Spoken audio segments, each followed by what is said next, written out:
Ça y est, l'année 2023 est terminée et je dois vous avouer que pour moi, c'était l'une des années les plus importantes de ma vie car c'était tout simplement ma toute première année complète en tant qu'indépendant dans la photo et dans la vidéo. Des fois, j'oublie que ça fait même pas 2 ans que je suis rentré en France et que ça fait même pas 2 ans que j'ai lancé ma micro-entreprise.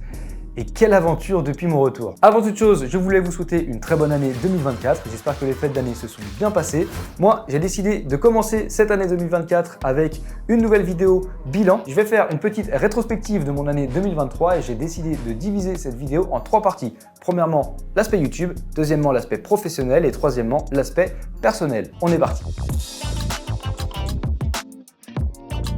L'aspect YouTube. Il faut savoir que YouTube, ce n'est pas mon métier. C'est quelque chose que je fais à côté et qui me rapporte pas vraiment d'argent. C'est plus une passion qu'autre chose. Par contre, en début d'année dernière, donc début 2023, je me suis dit que j'avais envie de faire 2 vidéos par mois. C'est à peu près le rythme que je peux garder, je pense. Je pense pas pouvoir faire plus. J'ai réussi à faire 2 vidéos par mois à partir d'avril, même s'il y a certains mois où j'ai triché, j'ai fait qu'une vidéo. Du coup, le mois d'après, il y en avait 3. Mais globalement, depuis avril, il y a 2 vidéos par mois qui sont sorties sur ma chaîne. Mes contenus, ils sont axés Japon, principalement. J'ai commencé l'année en février avec un tournage du premier épisode de Paroles de japonais. Donc Paroles de japonais, c'est une série que j'ai créée où je pars à la rencontre de japonais qui sont installés en France pour les interviewer, pour discuter ensemble de comment ils sont arrivés en France, qu'est-ce qui leur plaît en France. Ils nous parlent de leur parcours, de leur vie quotidienne ici et puis voilà, quelques comparaisons avec le Japon. Je me suis rendu compte que j'aime vraiment beaucoup ce côté interview où on discute avec quelqu'un d'autre. Je trouve que ça apporte une plus-value qui est vraiment très intéressante et au-delà de faire des vidéos sur la culture japonaise, je me dis que ça peut permettre de créer une sorte de pont entre nos deux cultures, la culture française, la culture japonaise. À chaque fois que je ressors de ces échanges et que je suis en train de faire les montages de Paroles de japonais, je me dis que c'est trop cool parce que moi-même, j'en apprends beaucoup, que ce soit sur mon pays, à travers les yeux des japonais et sur le Japon finalement. Pour le moment, Paroles de japonais est un petit peu à l'arrêt parce que je suis parti au Japon entre-temps et j'ai tourné différents épisodes du mode miroir, c'est-à-dire qu'au Japon, j'ai interviewé des Français qui vivent là-bas depuis longtemps. Donc là, je suis en train de faire le montage de ces vidéos. Il reste 4 épisodes, ça fera une série de 6 épisodes en tout. Donc là, qui vont voir le jour petit à petit en début d'année. Et puis après, je vais me reconcentrer un petit peu sur Paroles de japonais. Je vais essayer sur ma chaîne YouTube de faire du contenu entre France et Japon. Quand je vais là-bas pour le boulot, j'en profite aussi pour faire du contenu pour ma chaîne YouTube. Et puis en France, je suis toujours amené à rencontrer des Japonais et à pouvoir proposer du contenu Japon depuis notre pays. Donc pour la chaîne YouTube cette année, on va essayer de garder ce rythme de 2 vidéos par mois avec 2 contenus principaux, à savoir Paroles de japonais et les vidéos au Japon principalement avec des Français qui vivent là-bas. Je pensais à un troisième concept, peut-être des anecdotes sur ma vie au Japon, des choses dont j'ai pas vraiment parlé en vidéo jusque-là qui pourraient être intéressantes. Ce serait plutôt des vidéos comme ça, facecam. Dites-moi si ça vous intéresse, si c'est quelque chose qui vous plairait dans les commentaires directement. En ce qui concerne les choses à améliorer, tenez, écoutez. Aussi, petite critique, alors le prenez pas mal ou prenez-le mal si en vrai, il faut vraiment que vous fassiez quelque chose pour vos miniatures. Là, la dernière miniature, c'est pas possible. C'est dommage de mettre autant d'efforts dans les vidéos et dans le projet. Voilà, ça c'était un message de Tev d'ici Japon pour me dire que mes miniatures étaient nulles. Et en vrai, je suis carrément d'accord avec lui. C'est vrai que s'il y a bien une chose que j'ai laissée de côté pendant toute ma carrière YouTube, c'est les miniatures. J'adore faire de la vidéo, j'adore raconter des histoires. Par contre, mes vidéos font pas de vue pour la simple et bonne raison que mes miniatures sont nulles et que j'ai jamais prêté d'attention. J'en veux pour preuve les vidéos de Paroles de japonais pour lesquelles j'ai délégué ce travail de miniature, c'est-à-dire que c'est vraiment quelqu'un, un graphiste qui s'est occupé de faire les miniatures de ces vidéos-là. Elles ont fait plus de vues. Contrairement à mes autres vidéos où c'est moi qui m'occupe des miniatures et où la miniature est naze et où la vidéo sort et fait un effet un peu nul, hein, clairement, alors que le contenu est bon. 2024, ça va être l'année de la miniature pour ma chaîne YouTube. Je vais vraiment faire en sorte de bien travailler mes miniatures de sorte à ce qu'elles soient attrayantes et qu'elles donnent envie de cliquer. Et on va voir si ça va permettre à ma chaîne de grandir un petit peu plus. D'ailleurs, là, la miniature de cette vidéo-là, j'y ai passé pas mal de temps. J'ai bouffé pas mal de tutos pour essayer de comprendre comment ça fonctionne parce qu'il y a beaucoup de psychologie humaine hein, derrière le graphisme et le design d'une miniature YouTube. J'ai appris pas mal de trucs là. D'ailleurs, cette vidéo-là, je voulais la sortir la semaine dernière. J'ai pas pu, tout simplement parce que j'étais trop occupé à étudier les miniatures. Ça m'a pris un temps fou. Cette miniature-là, j'en suis plutôt fier, donc dites-moi ce que vous en pensez. J'espère que c'est mieux qu'avant. La deuxième chose à améliorer, c'est mon organisation. C'est vrai que je bosse tout seul la majeure partie du temps et des fois, c'est assez dur de faire preuve de rigueur, tout simplement, parce que il y a personne en fait qui va venir nous dire là, ça, faut que ce soit sorti à telle heure, ça, pourquoi tu l'as pas fait. En fait, on est notre propre chef, donc c'est génial. Mais d'un autre côté, on n'a pas cette pression constante d'avoir quelqu'un qui nous rappelle qu'on a des dates butoirs, qu'on a des délais à respecter, abonnés. Donc on se dit, ouais, la vidéo elle sortira demain ou après-demain, c'est pareil. Et ça, il faut que j'arrête, tout simplement. Donc je me suis fait un Google Drive avec des tableaux, avec des dates butoirs pour mes vidéos, avec les titres, les miniatures déjà préparées. Parce qu'en 2024, je compte garder ce rythme de croisière de 2 vidéos par mois. L'idée pour cette année, c'est de rester un petit peu dans cette niche, non, de rester complètement même, dans cette niche Japon et d'essayer de faire évoluer la chaîne et mon travail dans cette direction. D'ailleurs, pour faire la transition, il faut savoir que YouTube, bien que ça ne soit pas mon travail, eh bien ça m'a permis d'avoir la majorité des projets sur lesquels j'ai pu travailler avec ma micro-entreprise l'année dernière et ça, il faut que je vous en parle.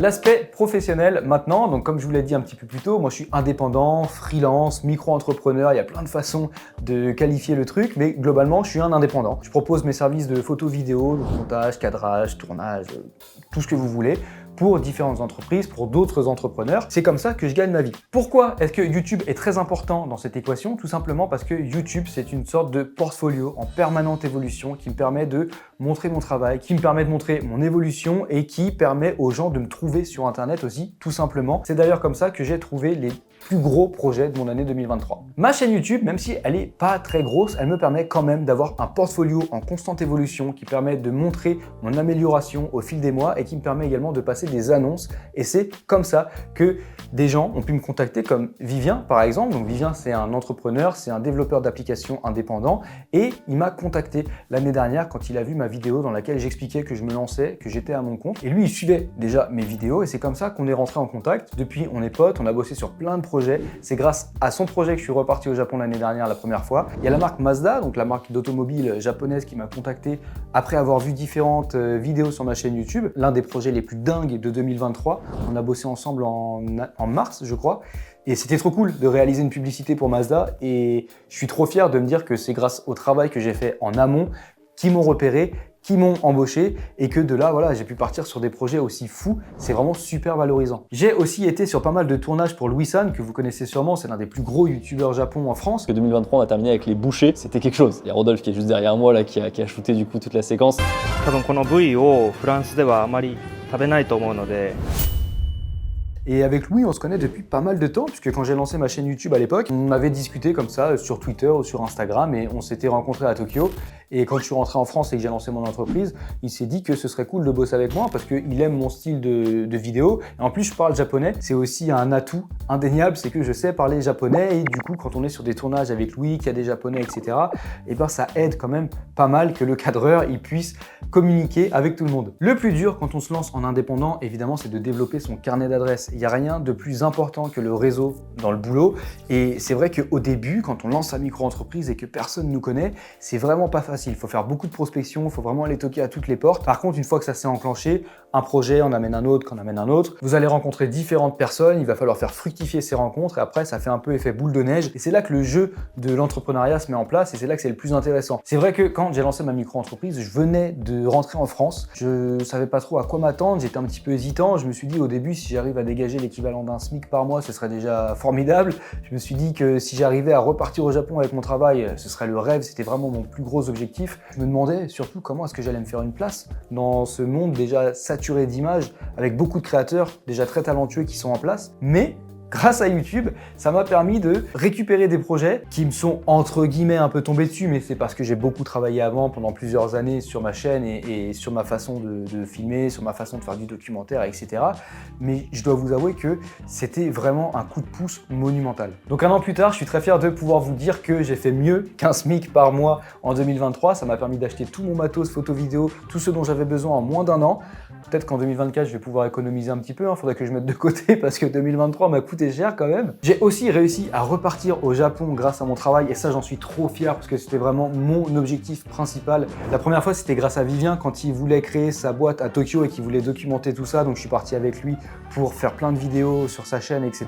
Pour le coup, il est plus au Japon puisqu'il s'est rendu compte que c'était pas forcément là qu'il voulait être. Mais quoi qu'il en soit, cette expérience là-bas a été super enrichissante pour lui comme pour moi. Je suis aussi très content parce que j'ai réussi à être fier de moi sur pas mal de projets et ça, c'était pas gagné. Je suis quand même quelqu'un qui est très dur, très perfectionniste avec lui-même. J'ai tendance à même me mettre des bâtons dans les roues tellement je me prends la tête sur mon propre travail et que parfois je compare mon travail avec d'autres et je me dis toujours que les autres font mieux que moi. Il faut que je prenne un petit peu de distance sur mon travail et que je sois un petit peu plus tolérant avec moi-même. Mais je suis quand même content parce que déjà en un an, je me rends compte que j'ai fait pas mal de progrès. Et pour ce qui est des choses à améliorer dans ma vie pro, je pense qu'il faut que je sois meilleur en termes de prospection. Il faut que j'arrive à avoir plus de clients. Je pense que j'ai pas mal travaillé en 2023, mais j'avais encore du temps pour travailler plus et dégager encore un meilleur chiffre d'affaires et me faire connaître encore plus. Donc vraiment l'idée c'est d'avoir plus de clients, de fidéliser ceux que j'ai déjà et d'essayer de battre mon record de chiffre d'affaires tout simplement. De toute façon c'est pas un record vu que c'est ma première année, il n'y avait pas de record avant.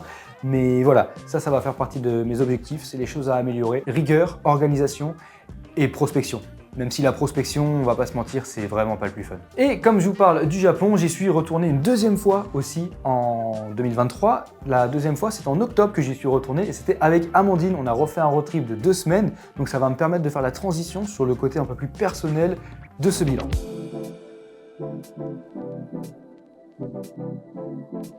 Pour l'aspect personnel, je vais pas trop m'attarder dessus parce que je pense que le plus intéressant c'est le côté YouTube et le côté pro. Mais c'est un petit peu en rapport avec le côté pro YouTube, c'est qu'on est en train de bosser sur un nouveau livre avec Amandine. Ça, on vous l'a teasé un petit peu. J'ai pas encore grand chose à vous montrer là-dessus parce que on n'a pas encore eu le temps de vraiment trop se pencher dessus. Mais on est en train de préparer donc un guide du road trip au Japon qui devrait être publié en 2024, on l'espère. Dès que j'ai des nouvelles et que je peux vous montrer quelques trucs, vous inquiétez pas, je vais communiquer dessus. Ensuite, l'objectif de la trentaine, c'est d'acheter une maison, une petite maison. Aujourd'hui, avec l'économie actuelle et tout, c'est pas évident, c'est sûr, va falloir qu'on s'excentre peut-être un petit peu, mais ça fait partie de nos projets de vie. Et si vous vous demandez pour Finn, notre chien, il va très bien, il s'éclate. Là, il neige en ce moment à Versailles et on a découvert que c'était un vrai chien des neiges. Le mec, il s'éclate. Nous, on se caille les fesses dehors et lui, il a clairement pas envie de rentrer. En conclusion, 2024 va être une année pleine de projets professionnels et personnels. C'est la première fois de ma vie que je me donne de bonnes résolutions, en fait, tout simplement. Jusque-là, je ne pensais pas en avoir besoin, mais là, maintenant que j'ai ma micro-entreprise, je me dis que c'est important d'être plus organisé, de me donner des objectifs à tenir. Et je pense que 2023 m'a vraiment permis de grandir, de prendre en maturité et de devenir un adulte un peu plus responsable quand même. Ah oui, et mon plus gros objectif, c'est de devenir une référence dans le milieu vidéo Japon. Pas seulement sur YouTube, mais typiquement si quelqu'un lance une entreprise ou a besoin de faire la promotion de produits en rapport avec le Japon, etc. et a besoin de photos ou de vidéos, il pense à moi. Ce serait un véritable accomplissement si j'arrivais à devenir une référence comme ça dans le milieu vidéo, dans le milieu communication visuelle en rapport avec le Japon. Ça va être l'objectif principal sur lequel je vais travailler cette année. Moi, je vais vous laisser là. Encore une fois, je vous souhaite une très bonne année 2024. Si vous avez des rêves, si vous avez des objectifs, il faut s'y mettre dès maintenant. 2024 est à nous, le monde est à nous, on peut faire une différence, on peut accomplir nos rêves, on peut accomplir nos objectifs. Il faut s'y mettre dès maintenant, janvier 2024, parce que là, dans 2 jours, on est déjà en décembre 2024 et on va faire une rétrospective de notre année. Donc il faut tout donner dès maintenant. Je vous fais confiance, je me fais confiance. Comme d'habitude, je vous dis, prenez soin de vous. À la prochaine pour une nouvelle vidéo. Ciao!